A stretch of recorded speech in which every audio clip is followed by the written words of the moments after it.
trying to remember my words. Hi, everyone, and welcome back to Everyday Chatterbox. I'm Bon, and today we have the beautiful Kaitlynd in with us. So I've been wanting to go on a holiday next year to somewhere beautiful so I can actually just relax, drink cocktails by the pool, etc. I really wanted to go to Vanuatu, but a few people lately have been telling me to look at other places. So I've got Kaitlynd in here today. She's been to both Bali and Thailand. I haven't been to either. So I'm really curious just to get her personal opinion on which one she thinks is better, or if I should go to either or forget about both of them altogether. So hi, Kaitlynd, and welcome to Everyday Chatterbox. Thank you for coming. So what we're going to do first of all, I forgot even what I was doing in my intro then. First of all, we're going to hand you the jar. I'll get you to choose 3 questions. You probably know by now after watching the episodes. 1, 2, 3. And then hand them back to me. All of them? Yes. You don't get to read them. I get to read them. That's good. That's the fun part. I don't know what's on there either. As I said, I can't remember what I even wrote. So, all right. So the first one, what advice would you give to your younger self if you could go back in time? Oh, gosh. So much. But probably it all gets better.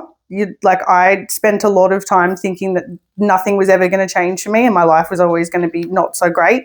So I would probably say, you do really well in your future and just hold out, don't give up because it gets so much better. So just motivation. Yeah. Be motivated. Yeah, it might suck now, but one day you'll be like, I wish I could go back to being young. Oh, I only said that the other day. Yeah. I want to be a kid again. I want mum to cook my dinners and feel safe and secure. Yeah, pocket money for lollies. All the easy shit. Do you remember the lolly shops with the lolly bags? Yeah. I was trying to think about the little white bags the other day. I have not seen them anywhere. No, in years, it's another reminder that we're old. Yeah, we're older. I think old changes as you get older. So it's like I'm nearly 50 now, so I think to me old is like late 80s. Yeah. Whereas before, I guess 50 was ancient. Yeah. All right, your second question, what did you want to be when you grew up? Like, what was your dream job? What do you do now? So first I want to know, what do you do now? So I work in community services in the homelessness sector. Yeah, okay. So a pretty serious job. Yeah. I thank you for what you do. That's okay. What did you want to be when you grew up, though? I wanted to be a lawyer, actually. Really? I wanted to be a defence lawyer. You can still do it now. Yeah, I could. But I realised once I got older and started working in community services, I realised the big money's made defending the people who do the worst shit. Yeah, so you don't want to defend. Yeah. And I was like, that's not really how my values align. So, yeah, that's understandable. Yeah. Makes a lot of sense. Yeah. All right. And the third question, what is something you love to do, like a hobby or something that not many people know about?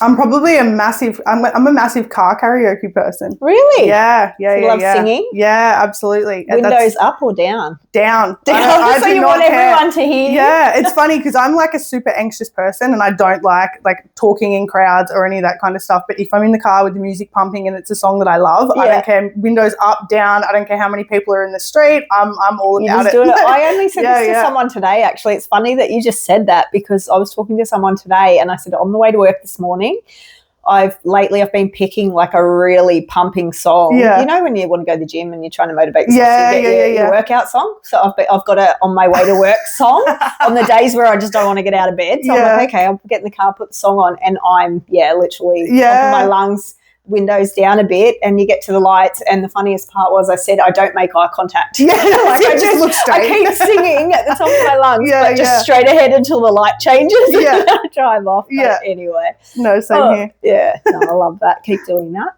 So what we're going to talk about today, holidays. Yes. I wanted to go to Vanuatu. I have wanted to go since I was little. Yeah, okay. Lately, people have been advising me it's not a great place to go. Yeah, And this is all based on people's opinions. So I'm taking it with a grain of salt, I guess, because in my mind I'm still like, I really want to go. And I think I'll probably just go for a week. Yeah. Some say stay in a resort. Just stay in the resort. Don't go anywhere else. And other people are saying, but if you're going to go there, go and experience the culture and, so I want to do a little bit of both. Yeah, so, of course. I'll probably end up there anyway. But then I've never been to Bali and I've never been to Thailand. Yeah. So I'll probably end up going to one of those places. Yeah. Which one should I go to and why? Which one should I avoid and why? So I know this is just your opinion. Yeah, I was going to say. But you have been to both, and fairly recently you came back from Bali. Yeah, I did. So I know that's fresh. Yeah. So which one do you want to start with? Well, look, Bali was most recent, so I'll talk Bali first. Yeah. I don't know. So I stayed in Seminyak the whole time. Yeah. I don't know if I would go back to Bali. I've always, people have always said Bali's a great place to go, and I've always felt like that it was probably going to be a bit overrated. Yeah. Okay. So the first overseas trip I did was Thailand. Everyone had said go to Bali. Yeah. Okay. And I'd said, no, I think it's probably going to be a bit overrated. I'll do Thailand instead. So we did Bali. Long flight. So just recently, wasn't it? Yeah. Early October. Yeah. So I don't like flying. So obviously that wasn't great for me because it was a long flight. Yeah. I didn't sleep much. I got there and was very disorientated. It was stinking hot, which is the same as Thailand. But then my first bad experience, the friend that I was with and I got followed by some Balinese men. They wanted to take, so we're used to people in both countries coming up to you and asking you to do various stuff. But these two men wanted to take a photo with us, which I thought was really weird. Yeah. So I said no, and they then followed us all the way to the beach. And so we were quite stressed about that. And I think part of it was a lack of sleep, but it's still, I felt really scary. unsafe. You're in a foreign country. Yeah. And just two females, and so we felt a bit unsafe. We were supposed to be going to find somewhere nice to have dinner and cocktails on the beach, and we ended up both being let's just find the quickest way back to the hotel. So this was almost immediately after getting there. It was the same day. So we so put our this is your stuff away first impression as I'm already on edge. Yeah. And we both hadn't slept much, so I think that contributed to it. But it was just a not pleasant vibe. What was your impression when you first got to the airport? Because I've heard stories about the airport at Bali. Yeah. And honestly, none of the stories have been good. Yeah, no. We bought. So first mistake for us is we went straight to, before we exited the Bali airport, we went straight to buy beers. Right. And I didn't realise we were going to open them straight away, so I got long necks. Yeah. We got them open straight away, so we've walked out. So they with have the to long open necks. them to serve them to you. Yeah. They don't have to. They offer. Okay, you and the friend I was with was like, "Yep, let's do it." Yeah, we're here on holiday. Yeah. So we walked out with them, and then straight away we had people trying to get us to buy drugs. Okay. which is stressed us out. Really, you go to jail. Yeah. And so I'm quite an anxious person. I hide it well, but I'm quite an anxious person, and I was particularly anxious about anything to do with drugs over there because I was like, I'm not going to jail. Yeah. My TikTok feed is full of all these people that are getting arrested for drugs in their pockets and stuff. Yeah. So luckily we'd organised the hotel driver to pick us up, so he found us straight away and got us past all of the people. So you just ignore everyone when they're offering you the drugs and things like that? Yeah. Don't make eye contact and just keep walking. We also learned really quickly not to tell people it was our first time. Okay. Which I thought was helpful. So they take advantage of you. If and that they realise you might not necessarily know the tricks and the things that you got to watch out for and the scams and all that kind of stuff. So that's scary. I don't know. I don't vibe that stuff. You're going to a third world country. Yeah. So this is my issue with some of these holiday destinations, because Bali to me has always been like a cheap holiday. Yeah. If you want to go somewhere quickly, go for a week. It doesn't cost you very much. Yeah. I don't know, what is it, like $1,000, $1,500 per person to go for a week for your flights, accommodation and whatever. Yeah. Is it like a case of you get what you pay for holiday? Yeah, I think so. I don't know. There was things that I liked.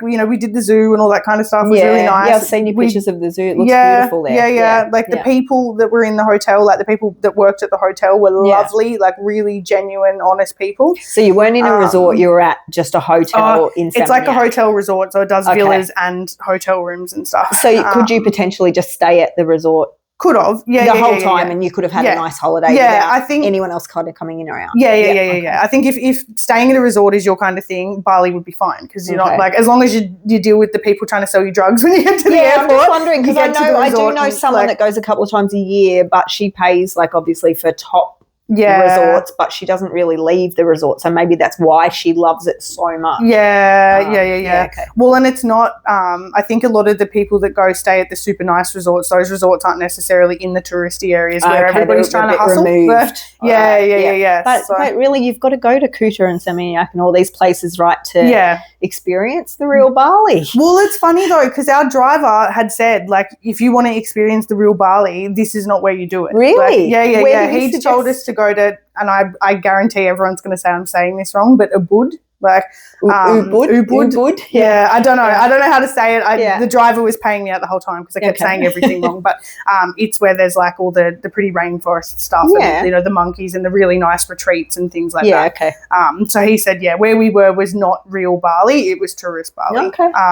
Which you do notice a bit of, which was the same as Thailand. Like we stayed in Thailand, we stayed in Patong, and both in Seminyak and in Patong, I noticed where we stayed seemed to be very westernized. Okay. So a lot of the food places were westernized. Yeah, you had all your pizzas and your pastas and things like that are totally not Balinese. So you're just going on a holiday, but really just to get away from home. Yeah. It's like Sydney with different people. Do you know what I mean? Like the beach club, same thing. Like it's like a Sydney vibe, but it's just they're Balinese people instead. So you're not experiencing the traditions and the culture and seeing the real side of the other side of That's it, and that's exactly what the driver said. Like if you want to experience it, go somewhere else.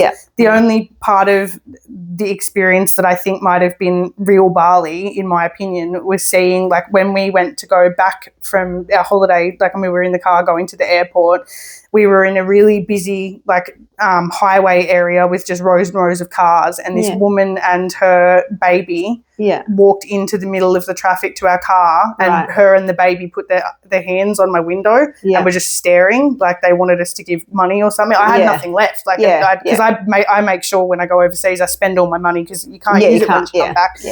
So I had nothing, and like I said to the driver, you know, there's a woman at my window, and he was like, that's pretty common here. Like, so just begging. And it was so sad. Like, and particularly, like, you know, I said in the beginning, like I work in the homelessness sector. So it's hit a raw point. Yeah, and I don't go on holiday to see the same stuff I see every day. And I'm not trying to discount that situation sucks. But it's not my idea. You go to remove yourself from what you do. It wasn't a vibe. That's why. I think that's why I haven't been, because I have a lot of people who know me well that have said, please don't go. Because you won't like what you see. You see starving dogs and animals, you see the people begging. And maybe some of us are predispositioned to see that more than others. I don't know. But if I got there and saw that kind of thing, I'd be like, I am not on holiday. You know what I mean? No, well, and the other thing that I struggled with was it was a real sensory overload, because you get, and anybody who's been to Bali will vouch for this, the Gojek drivers and stuff, all the scooters are just constantly beeping at you and trying to get you to jump on. But it's just scooter after scooter after scooter after scooter. So you're just on edge. All you can hear is beep, beep, beep, beep, beep, beep, beep, beep consistently. Like, and we couldn't cross our road, like, out front of the hotel to go anywhere. We couldn't cross the road without the security guard coming with a whistle to stand in the middle of the road to stop people, because there's no proper traffic systems and stuff. It was just so overwhelming. Which is not, I'd come from like a crazy job. I wasn't like in the middle of an annual leave break or anything. I literally went straight from work to the airport to the holiday, and then we went back to work. So I was already no downtime at all. No. So you felt like you just went, you still came back just as on edge. Like, it was a lot. But what did you do over there that you enjoyed? Like, was there anything that you would like say was great? So we did, aside from the zoo, obviously. No, well, see, I didn't go. I didn't do a lot of activities. It was really just the zoo day, and then I found the mornings were really nice, because a lot of the shops don't open until 9. First thing in the morning, like, I was getting up at like 7 o'clock. And then going to walk to get coffee and stuff like that. And the people that I was coming across at that time in the morning were very friendly. And you're not getting harassed to buy anything. That was nice. Like that I really enjoyed. And I met some really lovely people. The coffee shop I was going to, they'd worked out my name and order by the second time I went. Nice. And those are the little things that I really enjoy. The beaches, were they clean? I didn't actually get to go. No, because the one time I went to was when we got followed. Okay. Okay. You turned around and went back. And then the second time that we went to go, which I think was the day we were leaving, my friend did walk down to the beach, but I had gaping blisters. Yeah. So I was like, I can't. Too much walking. No, and we'd already checked out of the hotel. So I was like, if I get sand and stuff in my feet now, it's going to be like that for the whole flight and the drive back, because we had to drive back from Sydney. So I was like, nah. But she said they seemed to be okay. Yeah, so, okay. Yeah, just because you hear things and you see pictures, and I mean, unless you're there, I guess, and like you say, it's different areas of different places. So would you go back to Bali? I think if I go back to Bali, I'll go to a different area. Okay. I wouldn't mind doing like what the driver had said, like trying a Ubud or something like that. Yeah. Again, forgive me if I say that wrong. I have heard that before, and I do believe that is one of the places that my friend I've spoken to goes to when she stays there. Yeah, she said it's definitely dearer, but it's beautiful. Yeah, much more peaceful. All right. So. Yeah, I don't know. I'm still sitting on the fence with Bali then. Okay. And now Thailand. How long ago did you go to Thailand? Oh, Thailand was 2 years ago, I think. Yeah. I think it was end of 2023. Yeah. Okay. Not that long ago. No. So Thailand, again, different experience, because it was there was more people and we had 2 blokes with us. So you went in a group. Yeah. It was me and my partner at the time, and then my friend and her friend, who was a bloke. And so I think that probably helped, but overall I felt a lot safer in Thailand. Yeah. I didn't have any instances where I felt unsafe. Nobody followed me. There was no, like in Bali I had someone try and scam me. None of that happened in Thailand. Did you say resort same kind of similar thing in Thailand? Resort thing in Thailand. Okay. Resort was really, really nice. Swim up from our room. You didn't have to like go anywhere. You could literally swim from the back door of the room to the bar. That sounds nice. It was so good. But yeah, it was a lot chilleder. You still get like so for Bali it's Gojeks, for the Thailand it's the tuk-tuks. Yeah. You still get a lot of tuk-tuk drivers, but like being like tuk-tuk, like they want you to get in there, but it's not as overwhelming. Okay. Both I and the female friend that I went with, we both went on solo walks without like, and I didn't do that at all in Bali, except for first thing in the morning. But in Thailand, it didn't matter what time of the day it was. It felt completely safe. Yeah. Okay. I didn't see, I'm sure there's a lot of poverty still. Yeah. I only saw one instance of that. And it wasn't like people with nothing and begging, but there was a guy that was selling, it was like dried fish or something. Yeah. Okay. For, I think it was like 20,000 baht, which is literally like nothing of our money. It was like $2 or something. Oh, did you try it? And he looked really, no, absolutely not. Dried fish? No, I didn't, because it looked really, didn't look good. Like, it looked like I'd end up with the food poisoning or something. Right. But I did give him some money. Okay. Because I felt bad, and I was like, I don't want. Then he tried to give me the fish. I was like, I don't want the fish, but please take some money. Because he wasn't asking you directly for money, so that's probably the difference. If you just want to give someone, something. And he didn't even say, do you want to buy the fish? He just had a sign. And so I was like, yep, look, here's some money, just because he looked like he needed it. But it wasn't, the poverty wasn't so visible, prevalent. And again, not to say there isn't any, and it might have been where I was. Patong. Yeah. Okay. So, so what did you eat in Thailand? Did you stick with the Western kind of food there as well? Yeah, which we did and we didn't. So we did a lot of the dried fish. I did eat dried crickets. I might have tried it. I tried the dried cricket. You won't eat dried fish, but you ate dried crickets. No, because it was at a big stall. Not like this was just one guy walking through the street with a bag of dried fish. So it's probably I get this it. Was like don't a know where stall. It's been. Like but it's cricket. I know, and it was awful. It was so Did you vomit bad. after? Nah, but I had to spit it out. Oh, okay. This was my next question. Did you keep it down? No, it was like a cricket head. No, it was like when you eat like a prawn and they leave the tail on. Yeah. If you ate the tail and tried to chew it up, that's what it's like. It's just like eating shells. It was getting stuck in my teeth. Was it like tempura battered or something? No. Just it still looked like a cricket. And you ate it. Oh my God. Yeah. I don't know how. It's like going to France and eating snails. Yeah, no, but I did make sure I got Is it a delicacy over there? Sorry if I seem. No, but they did have. Here, they had crickets. they had like crickets and scorpions and all sorts of stuff. You ate scorpions? No, I know. But crickets was all I had. But yeah. They had all that, spiders. Like they had all sorts of stuff. Oh. So, and that was one of the things I liked about Thailand. That's not traditional Thai food. I don't know, but it was definitely. It felt more like being on holidays. Yeah, like something because you tried. It's a bit like, it. oh my God, I'm going to try Yeah, that. yeah. Like there was a lot more of like random stuff that you wouldn't see in Australia. And that wasn't without, like, I didn't have to go anywhere to look for the random I think stuff. I'm still You pulling just saw horrible it. faces here. I was still like picturing you eating a cricket head. No, there was heaps of nice stuff that was random that I ate though. Like they did like this crepe thing that had like Nutella and stuff in it. I love which crepes. It was so nice. Crepe with like, cricket in the middle. And they had Let it go now. oh, what was it? It was rice, like it was like some sticky rice pudding or something with mangoes and stuff. Oh my gosh. Yeah, they serve that at the Thai place I get my Thai from. It's so good. Beautiful. And we did go to, because I went over there for my 30th. So on my 30th, we all went to a restaurant that was like up on the top of this hill, which I was adamant that I wanted to go to. And so we tried to get there. We got lost, ended up at a different restaurant that also had a really nice view, but wasn't one I wanted to go to. I had a big tanny. We all nearly ended up not speaking over it. We finally found the right restaurant, and it had amazing proper Thai food. Like, and they'd done a birthday cake thing for me and brought it over. Like, and it was all like actually traditional stuff. It was a beautiful place that looked traditional and old, like up in the hills. It was a pain to get to, but beautiful. Worth it. Like, and way more felt like a traditional type holiday. Like, did you go to all the temples and stuff then? No, but we did you're in Thailand, because I get confused. This is where I get confused, because I believe that Bali's got temples and stuff as well. Yeah. But so the Thailand ones just they look amazing. They both do, but part of the thing is you've got to be prepped for, because of their cultures,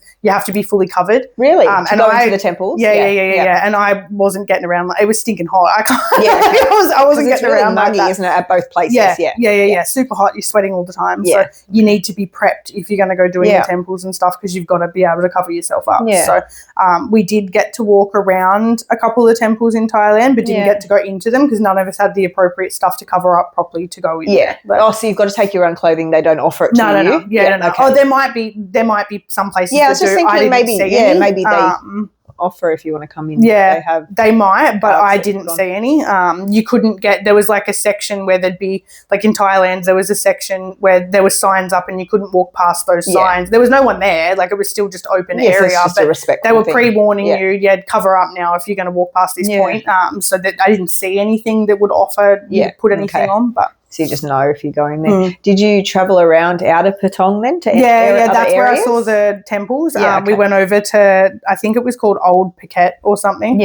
So we got a tuk-tuk driver to do like a tour for us and took us around there and stuff. And we did go to the islands, Phi Phi Island and stuff. It was beautiful. Which I think everyone has to go to. Yeah, absolutely. Right? Phi Phi Island and Maya Bay and that kind of stuff. That was all amazing. So it's all clean and beautiful. And pictures. There's definitely some rubbish, and like Maya Bay now you're not allowed to get in the water in because the pollution was so bad that they have to they try to manage it by, once the pollution gets to a certain point, they will block tourists from going in the water. Is it from rubbish and garbage? It's from the tourists. So once it gets to a certain point, they will stop you from going onto the beach and in the water. You can still look from a distance, but will they go clean it up then, and then it becomes, I think like, they once must. it flushes out? I think it's really sad that tourists do that though. I know.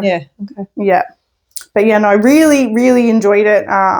There was easier to do the activities and stuff. I went up and did the Big Buddha and did the ATVs. ATVs are amazing. And because they're not as big on safety, you can just burn around in the mud, in the wet, going as fast as you want. I loved that. And do you have someone with you, like a tour guide or something, in case at you the come front? Off? Or they right at the front. Yeah, right so if you come off down the back, it doesn't matter, just get back. So we, I think I was like one of the first people, and luckily I like to go fast. So I wasn't holding anybody up, but I could see the boys behind kept having problems with their quads and stuff, which would hold up the rest of their lines. Just keep going until the front guy would tell you to stop. But, then you just wait for everyone to catch up? Wait for everyone to catch up and then keep going. Because the few I've done like that have been in New Zealand, so it's usually like not big groups. It's just us and then a guide, and they take off and you just catch up. And all right, so for me personally, so would you go back to Thailand? Yeah, absolutely. So I can hear in your voice just the difference in when you're talking about it.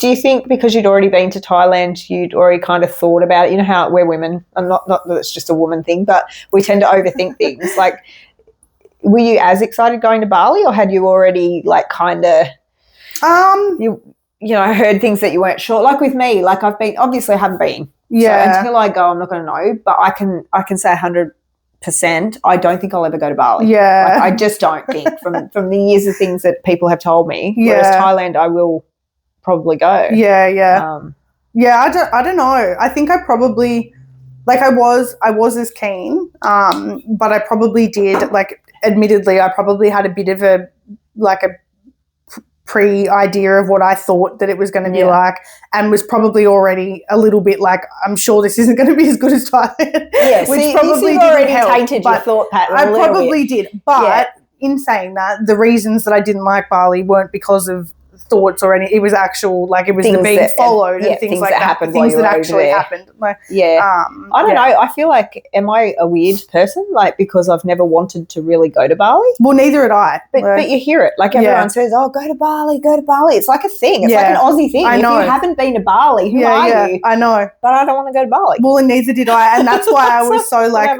that's why the first time we did Thailand instead, because I was like, I'm sure it's overrated because everybody goes on about going to Bali. Like, and I didn't want to do what everybody wants to do. Like, and so you reckon longer in Thailand and travel around a bit more? So do at least a week. Yeah, at least. I did, Thailand was like 8 nights or something. Yeah. 7 or 8 nights, and I'd do longer next time. Where's your next holiday planned to? Oh, I don't know. Where do you want to go next? It's really tricky because I hate flying so much. I know. Do you want to talk about that a little bit? Because I know how much you hate it. I really do. How do you deal with it? Because it's sorry, I cut you off. It's like the excitement you want to go on a holiday. I can see it. Like, you're just like, oh my God. I don't hate it anywhere near as much as you. I definitely don't love flying. I love the idea of flying. So I love the idea of going on a holiday and you pack and whatever. And then it's once you're on that plane, it's like, get me the hell off here. I'm in this tin thing up in the sky, you know, whatever. I won't put you into a stress state right now.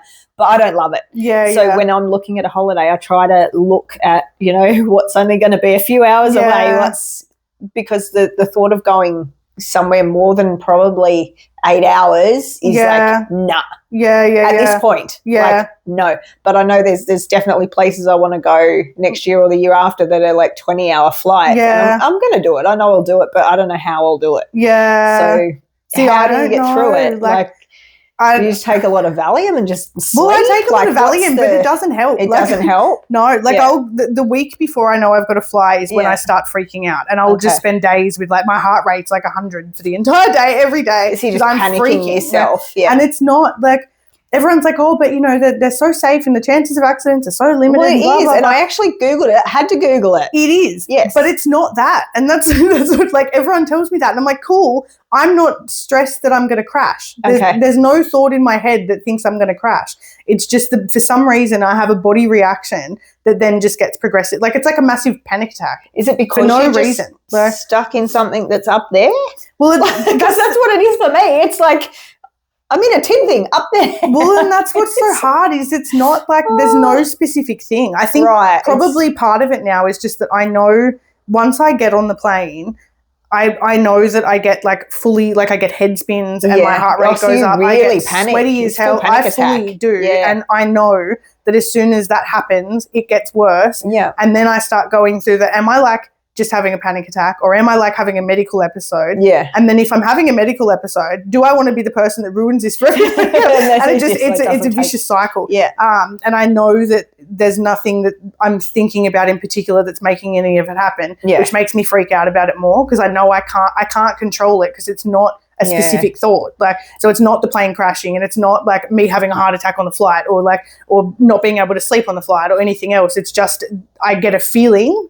And then that feeling just gets progressively worse. So there was nothing that ever happened on a plane that's triggered this, that's made you panic. No. I've been like that since the first time I flew. Flew. Yeah, wow. That's okay. No. So I pop the Valiums and I drink but that doesn't. None of it helps. Like the only thing has to get something to knock you out. Literally. Like, that's the doctor actually prescribes like a sleeping tablet. Make sure you're traveling with someone, obviously. And go to sleep. Well, and see, I was going to see a psychologist. Have you thought about it? Like, because I don't know if they could break that. Well, I have. But I haven't. See, I don't go far enough that I have Yeah. to. Well, so far, I've been able to do the shorter trips. Yeah, that and was I'm my like, next as long as I question. can knock What's your myself longest out. flight been? Well, that's what it was, Thailand. Okay, which is how long? That was, I think the first flight was about 8 hours or something, and then you had to stop over, and then it was another 2 or something. Okay, so you broke it up. Yeah. Okay. And then how long was it to Bali? Bali was 7. Yeah, okay. So it was similar. 7 and a bit. So yeah. Because even that to me, like, well, and it's long. it is long. So realistically, if I want to not deal with the panic attacks, it'll probably be New Zealand next, just because I know that's super close. Yeah, it is. It's like 3.5 hours, and yeah, or I win the lotto and do, because I was thinking about where I would go next literally last night. Yeah. And I looked up, I was like, okay, maybe if I did like first class, where you can actually like lay down and all that kind of stuff, I can just take a heap of meds and drink, and I'll just knock myself out and it'll be fine because I can sleep. You can actually lie down and sleep. Yeah. If I can knock myself out and be laying down and stuff, and just wake up at the place, I think I'd be fine. So where is your next destination if you didn't have? I looked up anxiety of flying. I'd love to go to the UK because my dad's from the UK, so I've got family over there. Yeah, okay. But I looked that up last night to do first class, and it was 10 grand. Return? But 10 grand is insane. And how long's the flight? 20, it was like 26 hours with one stopover. You couldn't do it direct. Okay. That is pretty insane. Literally. It's like $10,000 or what it's about, 2.5, 3 or something. Yeah. Generally. Yeah. That's what I was like, I don't know. Well, when you win lotto. Literally, that's exactly what I said. Oh my God. But yeah, I don't know. We'll see. I wonder though if it's, you've just made yourself. Yeah. Like it's become a thing. I think so. I think I've made it a thing. Because I'm fine. Like once I'm on the plane and I've got past the freaking out part and I'm in the sky, I know that there's nothing more I can do about it. There. The panicking is not going to help, and I do seem to calm down a bit. It's just, the lead up and then the sitting on the plane until it takes off. Once it's in the air and I know that I'm stuck on the plane, I do calm down. I know you kind of try and just get yourself to go to sleep or something, don't you? Because it's like, I'm here now, and you look out there and it's freaking out's not going to do anything. I'm here now. I'm just here and I've got to stay here until it lands. It's like we've got no control, and maybe that's the thing. Yeah. And it only happens to me once during every flight. Once for a couple of seconds. I just have that moment so I don't have the panic that like you have. I just have that. I'm stuck up here now, because you can't just go to the pilot and go, hey, I just want to get off for a minute. Can we just land? Well, that's it's like you committed the minute you get in on that plane and sit down. Put your belt on. But my brother flew over to Europe, I believe. He flew to Rome. Oh, no, he went to Paris first. Yeah, and that was his first flight. Yeah. He literally got on at Sydney and just flew straight through. And I was like, and he's tall too. So, I mean, those seats, if you're not in first class or whatever, they're kind of uncomfortable for a tall person. But, he just got on and, they're going back next year. So he loved it. But I'm like, how did you cope with that? And he's like, I was fine. I just tried to sleep. So I guess just some people, they're fine. Yeah. And as I said, I love flying. Like, I love the idea of you can just get on. Yeah. And you just get off and you're somewhere else completely.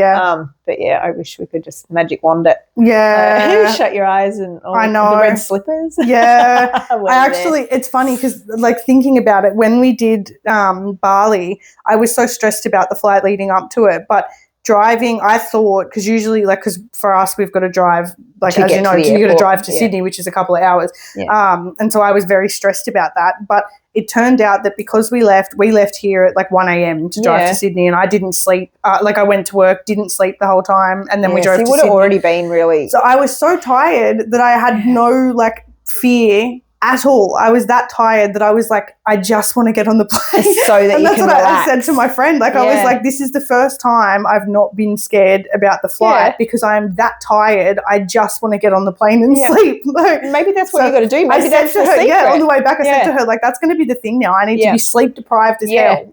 And then take the Valiums, have a drink, and then I'll be fine. And just relax. And so the flight back wasn't too bad, or you were? It wasn't you're too coming bad. Home, so it wasn't too bad because again I was super tired. Like we didn't sleep a lot while we were over there, so and it was a super short trip, so I was quite tired again. So I think maybe depriving myself of sleep for a bit first is actually good for me. Because I do wonder if it is for everyone. It's just that it's the lack of control. Yeah. There is no control. Yeah, Once you're up there. No, that's it. But, all right, my darling. Well, I think that's good. I don't know. I think I'm still going to go to Vanuatu. I think I'm definitely going to avoid Bali now. Yeah.